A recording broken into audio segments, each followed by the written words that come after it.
In the small mist-covered village of Ameso, nestled deep in a valley surrounded by ancient mountains, there lived a little girl named Amara. She was only 5 years old, yet in her tiny frame was a mysterious gift, one bestowed upon her by God himself. While the children in the village ran and played in the fields, Amara often sat quietly by the river, with her big, curious eyes watching the world with a wisdom far beyond her years. Her ability to speak to the wind and command the rain to fall had set her apart. But this blessing was her curse. The village elders, particularly the old women who gathered by the large oak tree near the marketplace, feared and despised her. These women, revered for their knowledge of traditional medicine, prayers, and village traditions, were once respected, but now they felt the ground shift beneath them.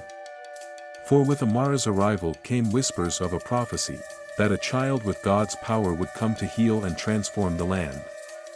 They were terrified that this young girl, so innocent yet so powerful, would overshadow them, rendering their influence meaningless. "She's an omen," hissed Elder Nina, the most feared and influential of the old women, her wrinkled hands clutching her walking stick as she stared down at Amara one afternoon. "She will bring doom to us all. Her power is unnatural." The others nodded, fueling the hatred, not out of reason but fear. They spread rumors about Amara, claiming she had caused the terrible storm that destroyed half the village crops the previous year, that her mere presence could bring disease, and that she was cursed by evil spirits. Mothers pulled their children away from her, fathers avoided her gaze, and soon, Amara became a figure of scorn and terror. But what the village did not see, what they refused to see, was that every miracle she performed was out of pure love. One cold evening, as the village faced an unrelenting drought, Amara stood by the riverbank. Her bare feet touched the cool, cracked earth, and she could feel the pain of the land beneath her. The skies had been dry for months, the crops wilting, the animals dying. The villagers cried out in despair, blaming Amara, accusing her of withholding the rain. Yet she had prayed every night, her heart breaking as she begged God to help her people. That evening, as the sun dipped behind the mountains, Amara knelt down and pressed her small hands to the ground. Her lips moved silently, whispering a prayer that only the wind could carry. "Please," she whispered, her voice trembling, "bring them the rain. I know they don't love me, but I love them." The sky darkened, and thick clouds began to roll in. Thunder rumbled in the distance, and the air turned heavy. The villagers, seeing the storm approach, ran for cover, their fear of Amara growing. But Amara stayed by the river, her eyes closed as the first drops of rain began to fall. The rain poured down in sheets, soaking the earth, filling the river, and nourishing the crops. The dry, cracked ground drank it up eagerly, and for the first time in months, life returned to the village.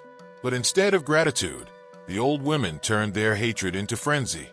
"She is a witch," Nina cried, pointing a bony finger at the girl. "She brought this storm to destroy us. She must be driven out." The villagers, soaked and confused, were swept up in the fear. They gathered in the square, shouting and demanding that Amara leave the village forever. Her mother, tearful and heartbroken, could do nothing but hold her daughter close as the mob grew louder. But as Amara stood there, the rain washing over her tiny body, something extraordinary happened. The storm calmed, the rain softened to a gentle drizzle, and a bright beam of sunlight pierced through the clouds, casting a golden light on Amara.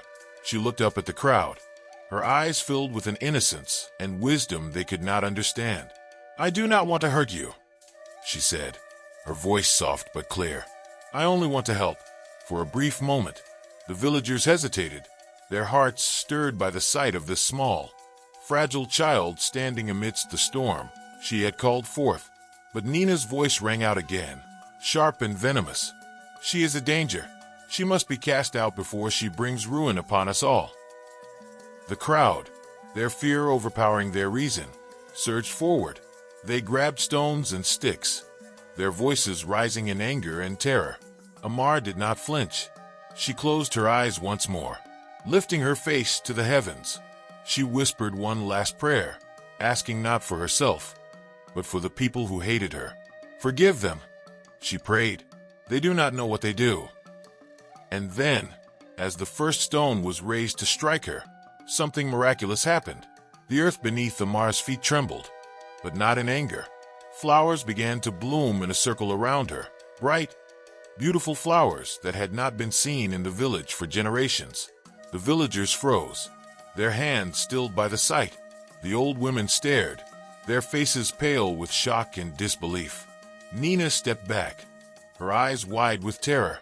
"What is this?" she muttered. But Amara simply smiled, a sad, knowing smile.